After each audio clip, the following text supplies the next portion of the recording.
Hey guys, welcome back to the channel, and on today's video I have a good one for you. I have another banger of a shoe from Salomon, and I think this shoe is going to be pretty much ideal for these hot summer runs. Guys, on today's video we're going to be digging into the Salomon Aero Blaze 3. Let's get into it.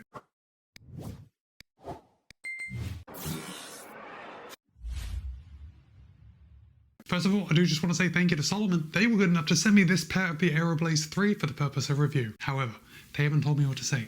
They don't have any editorial privileges, and all the thoughts and opinions are my own. With that said, you're going to be able to pick up a pair of the Aero Blaze 3 for $140. And of course, I will place a link in the show notes below in case you want to pick up a pair for yourself. Guys, here it is, the Aero Blaze 3. Now, for the last couple iterations of the Aero Blaze, I've really enjoyed running in it. And that is mainly because it's very light and very breathable. And of course, you know the Aero Blaze is like the little brother to the Aero Glide. This is the Aero Glide 3, and very basically the Aero Blaze 3 is the daily trainer, and the Aero Glide 3 is the max cushion daily trainer. So while the Aero Glide 3 has 41 in the heel and 33 in the forefoot, the Aero Blaze 3 has 35 in the heel, 27 in the forefoot for an 8mm drop. That's still a pretty good stack height of foam, and we'll get more into how the shoe feels when you're actually running in it in just a second. But as far as the weight goes, Salomon claims that in a US men's size 9, the Aero Blaze 3 will tip the scale at 8.1 ounces or 230 grams. That's pretty light. Over in my size, a US men's size 12.5, it still only tips the scale at 9.2 ounces or 260 grams. So yes, this thing is light. But let's dig into the makeup of the shoe, and of course we're going to start at the top and work our way down.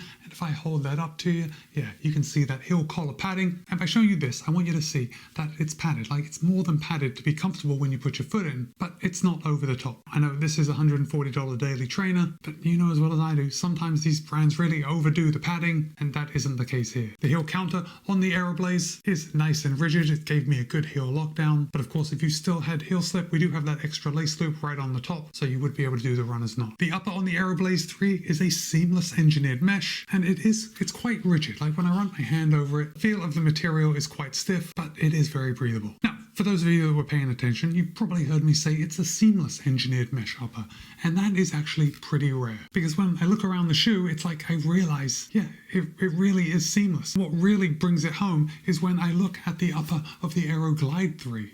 I don't know if you can see that, but there are a lot of seams all around it. In fact, we have this little shark's fin right on the back, and then there's overlays with seams. Like, this is the traditional setup for a shoe, and the Aero Blaze 3 is actually quite different by having a seamless upper. It's nice. It's giving off some very clean vibe. Now, as far as overlays go, yeah, there's not going to be too many because it's seamless. Got some branding right here on the back with Salomon on the lateral side. There are some overlays just coming around the eyelet chain. Obviously, we need that just to keep that strong. There is an underlay coming around the toe box, and that's pretty much it. Now, on my colorway, you can see these red lines right here. This is just going to be the Sensi fit, and basically that's just a little reinforcement in the upper that when you lock down those laces across your midfoot, it's going to give you a good midfoot lockdown. Just kind of directs the upper to wrap around your foot. It works very well. The tongue on the Aero Blaze 3, it is the type of tongue that is a daily trainer tongue. That is, it's very padded. It's kind of the same thickness of padding all the way down. But much like this heel collar padding, it's not over the top. Do you know what I mean? When I say it is a daily trainer type of tongue, as opposed to a race day trainer type of tongue that is just paper thin. No, we have plenty of padding here on the tongue, and yet the weight is still very low. The tongue on the Aero Blaze 3 is not gusseted, but we do have a big lace loop here on the front.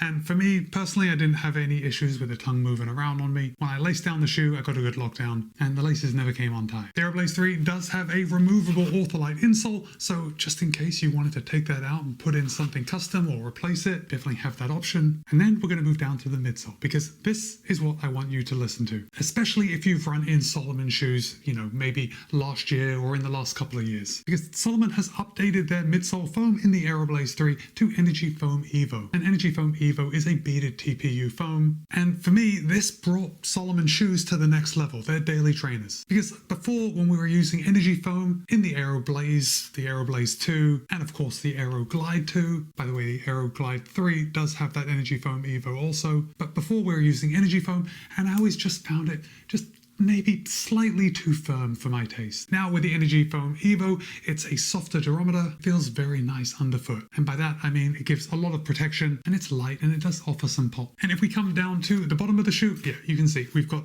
a good coverage of road contour grip. This is fairly typical for Salomon, with this ring of outsole rubber coming around the outside and then a big chunk of road contour grip right here on the forefoot. And this road contour grip, I've really got no complaints over the grippiness. Let's see, I have put quite a few miles in this shoe and I am seeing just a little bit of wear here, but overall it's nothing that has me concerned for the type of wear that I usually get. And I am seeing just a little bit of wear up on my forefoot too, with just those little nodules getting worn down slightly. But I've got no problem telling you that the Aero Blaze 3 is going to last an average number of miles. And when I say average, I'm thinking at least 400 miles. So yeah, these shoes are going to last. Yeah, if you just notice this midsole, we have this decoupled midsole here, which is also going to contribute to a softer ride, as this space allows the foam to just expand during your gait cycle when you land and then toe off. One thing that does contribute to the epic ride that's put out by the Aero Blaze 3 is the rocker. And I just want to show you right here on the table. Can you guys see? Yeah, you can see that fine. Do you see how smoothly that shoe rocks? That really comes across when you're running, especially if you're a heel striker or a midfoot striker. The Aero Blaze 3 just rolls through your gait cycle very nicely. It's a fun shoe to run in. Now, of course, nowadays, with all the shoe companies just going max, max, max, and even Salomon with the Aero Glide 3 with 41 millimeters of stack in the heel, I think sometimes we think that only 35 in the heel, 27 in the forefoot is a low stack shoe. I mean, maybe it is considered a mid-stack shoe now. Guys, I'm here to tell you, at least for me, I mean, I can only talk for myself, right?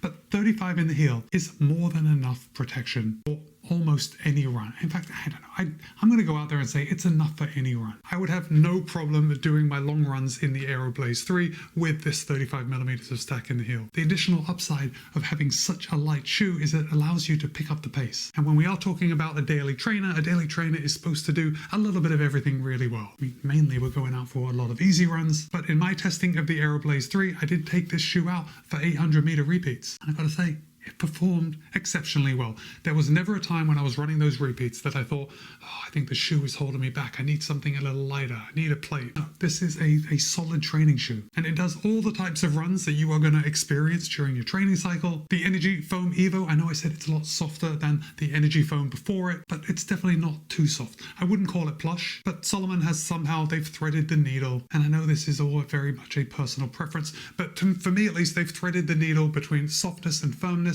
and it just feels good to run it. But look, I know if you are thinking of picking up a pair of the Salomon Aero Blaze 3, there's a bit of competition out there. I mean, there's really not much. When we're talking about a $140 shoe that is light, that can pick up the pace quite well, I suppose there aren't that many competitors. And I don't know if you've noticed, but a lot of these $140 shoes seem to be coming a little more towards $150 shoes now. So for the shoes that are still $140, I think it represents an incredible value. But sorry, I'm getting off topic. Now, if you are thinking of picking up a pair of the Aero Blaze 3, you're probably also going to be looking at the Asics Nova Blast 5. Now, the Asics Nova Blast 5 has a little more stack. We have 41.5 in the heel, 33.5 in the forefoot for an 8mm drop. It'll also cost $140. And in my size, the Nova Blast 5 tips the scale at 303 grams. So the Aero Blaze 3 in my size weighs 43 grams less than my size in the Nova Blast 5. Next up, I think we should also consider the New Balance Rebel V5. Now, as far as stack height, the Rebel V5 is very similar. We have 35 in the heel, 29 in the forefoot for a 6mm drop. So 6mm drop, 8mm drop. The Rebel V5 will also cost you $140, the same price. In my size, the Rebel V5 tips the scale at 263 grams. So the Aero Blaze 3 is still 3 grams less than the New Balance Rebel V5. And finally, because I wanted 3 comparables, I think we should also consider the